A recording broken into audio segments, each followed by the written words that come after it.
ইসরাফিল আবার দ্বিতীয়বারে ফুঁ দিবে, এইবার হাসরের মাঠ কায়েম হবে। সমস্ত মানুষ কবর থেকে হাসরের মাঠে এসে দাঁড়াবে। এখন এই যে প্রথম ফু দিছে আর মাটির তলে গেছে, আর দ্বিতীয় ফুঁতে সব উঠছে, এই দুই ফুঁয়ের মাঝখানে সময় কদ্দুর?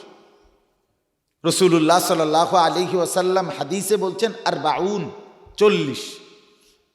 দুই ফুঁর মাঝখানে সময় কত বলেন না? কত? যারা সজাগ আছেন তারা বলেন কমপক্ষে। মাশাআল্লাহ। এবং যারা জুরায় তারা আমরা যাওয়ার সময় শুনাইন যে তুই তো জুরাইছ বেড়া, আমি তো যাও কদ্দুর সজাগ আছিলাম, তুই আমার তে হনুয়াস না।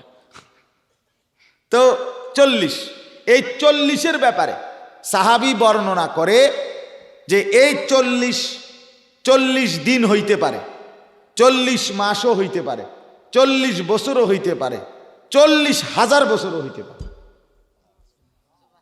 শুধু ইসরাফিলের দুই ফুঁর মাঝখানেও হতে পারে 40,000 বছর। তাহলে এখন যারা মারা যাচ্ছে, নূহ আলাইহিস সালামের জামানায় যারা মারা গেছে তারা কবরে পড়ে আছে আজকে কত বছর। আমাদের নবীজির জামানায় যারা মারা গেছে তারাই তো কবরে পড়ে আছে আজকে 1450 বছর, ঠিক কি না বলেন না? তো তার আগে যারা মারা গেছে তারা অপেক্ষা করছে কবরে আজকে কত হাজার বছর। তাহলে কত লম্বা সফর। শুধু কবরের হালাতটা বললাম। কোরআনুল কারীমের মধ্যে আছে হাসরের মাঠে একদিন, হাসরের মাঠ মোট কত দিন সেটা শুধু জানে আল্লাহ। একদিনের অনুমান আল্লাহ বলছে একদিন, হাসরের মাঠের একদিন মিকদারুহু 50 আলফ সানা। একেবারে সরাসরি কোরআনের আয়াত। আল্লাহ বলে হাসরের ময়দানের একদিন হবে 50,000 বছর। চাচা বলেন আপনার বংশের কতজনের হায়াত একত্র করলে 50,000 বছর হবে? আপনারা বাপ চাচা 4 জনের বয়স একত্র করলে 14 পুরুষ মিলাইলেও তো কি হবে না? 60 করে কয়জন মিলাইবেন? 70 করে কয়জনের বয়স মিলাইবেন? সবাই 70 বছর বাঁচছিল, ধরেন না 70। তাহলে 50,000 বছর হাসরের ময়দানের একদিন। এইভাবে কতদিন সে শুধু জানে আল্লাহ। রাসূলুল্লাহ সাল্লাল্লাহু আলাইহি ওয়াসাল্লাম বলেন ফুলসিরাত ওয়া ইম মিনকুম ইল্লা ওয়ারিদুহা। আল্লাহ পাক কোরআনে বলছে তোমাদের একজন সৃষ্টি, একটি মানুষ, নেককার হোক নাফরমান হোক, অনুগত হোক অবাধ্য হোক, শ্রেষ্ঠতম নবী হোক সাধারণ উম্মত হোক, প্রত্যেককেই ফুলসিরাত পার হইতে হবে। ওটার উপরে উঠতে হবে সবাইকে। কেউ পার হইতে পারবে, কেউ পার না হয়ে পড়ে যাবে নিচে, কিন্তু উঠতে হবে সবাই। নবী হোক, গাউস হোক, কুতুব হোক, আউলিয়া হোক, সাহাবা হোক, আবার কাফের হোক, মুশরিক হোক, এই ফুলসিরাত যেটা পার হইতে হবে, আল্লাহ নবী সাল্লাল্লাহু আলাইহি ওয়াসাল্লাম বলেন এটা 30,000 বছরের রাস্তা। আমার বাপ তাইলে বলেন আপনি ইনসাফের সাথে 40,000 বছরের কবর, 50,000 বছরের হাসরের ময়দানের একদিন, এই হলো 90,000।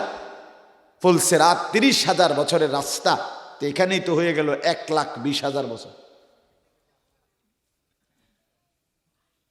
শুধু তো এতটুকু না, মোট সময়টা কত লম্বা সে তো শুধু আল্লাহ জানে। এই জন্য আমার বাপ, রাত গভীরে আমি লম্বা করতে চাই না, আমি আপনাদের কাছে বুঝাইতে চাই, আমিও উসিকুম ওয়া ইয়ায়া, এই নসিহত আপনাদেরকেও আমাকেও আপনাদেরকেও, আমরা মিলেমিশে সবার জন্য।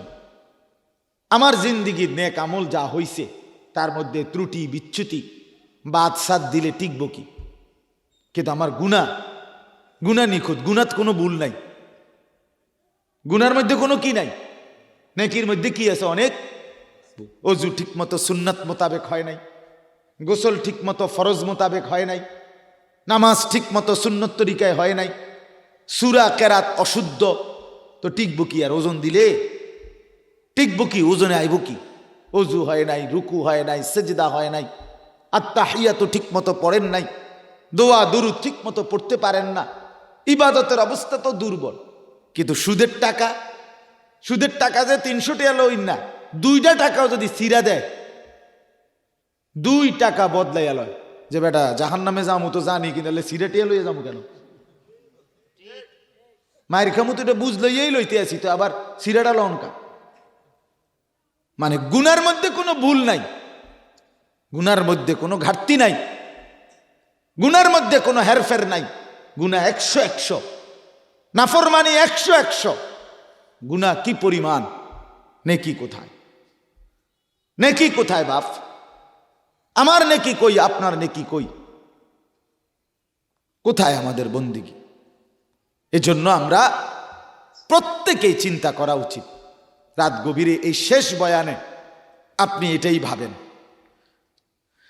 মনে করেন এই শেষ কথা আমাদের এটাই, আপনার আমার জিন্দিগির গুনাহ, নাফরমানি, আল্লাহর অবাধ্যতা বেশি না কম?